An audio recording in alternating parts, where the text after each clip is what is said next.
Patuloy pang nadadagdagan ang mga inihahandog na serbisyo ng gobyerno na libreng sakay. Kagaya na lang ni Aling Esther na araw-araw sumasakay sa Quezon City Bus. Kasi makalibre na sa pamasahe.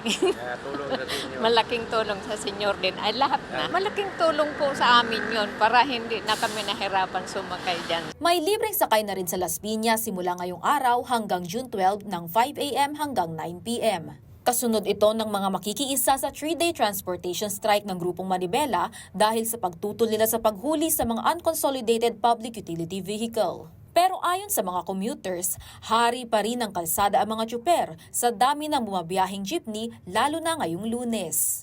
May biyahe pa rin naman.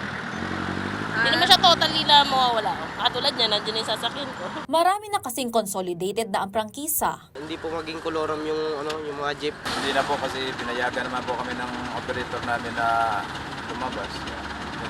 Nakapag-consolidate na Tapos na po.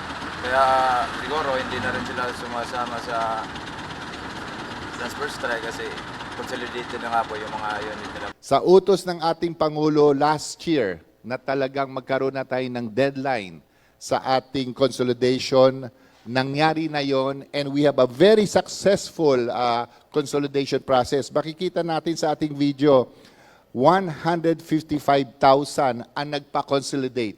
This is around 80%. Ganun po kalaki ang porsyento na sumama sa ating programa. Layo ng programa na makatanggap ang mga tsuperang parehong benepisyo sa mga empleyado, kagaya ng SSS, PhilHealth at Pag-ibig. Ang pinaka-importante po na ibibigay ng PTMP ay reliable. Ibig sabihin po, 24 hours a day, nandyan ang sasakyan mo. Iuwi ka sa bahay, umaga, hapon or gabi. Malaking ginhawa rin aniya ang modernong jeepney, lalo na sa pabago-bagong klima. Hindi na maiinitan ng mga pasahero at driver sa tag-araw at hindi na rin maaanggihan at kinakailangan pang ibaba ng driver ang trapal sa bintana tuwing tag-ulan. Sinusuportahan ng Department of Budget and Management at Land Bank ang mga operators para sa pagbili ng mga bagong units. Sa maliit na interes, 6% at 7 years to pay. Sabi na naman ng mga operators, wala kaming pambayad sa equity. Ano ang ginawa ng government? Subsidize the equity. Ibig sabihin po niyan, bawas po ng ganyang halaga yung kanilang inutang. Dahil binayaran pa na po ng gobyerno ang katumbas na equity sa kanilang inutang sa Land Bank at saka DBP. Pinag-aaralan pa ng LTFRB ang rekomendasyon ng mga mambabatas na makabiyahe pa ng 1 taon ang mga unconsolidated public utility vehicle.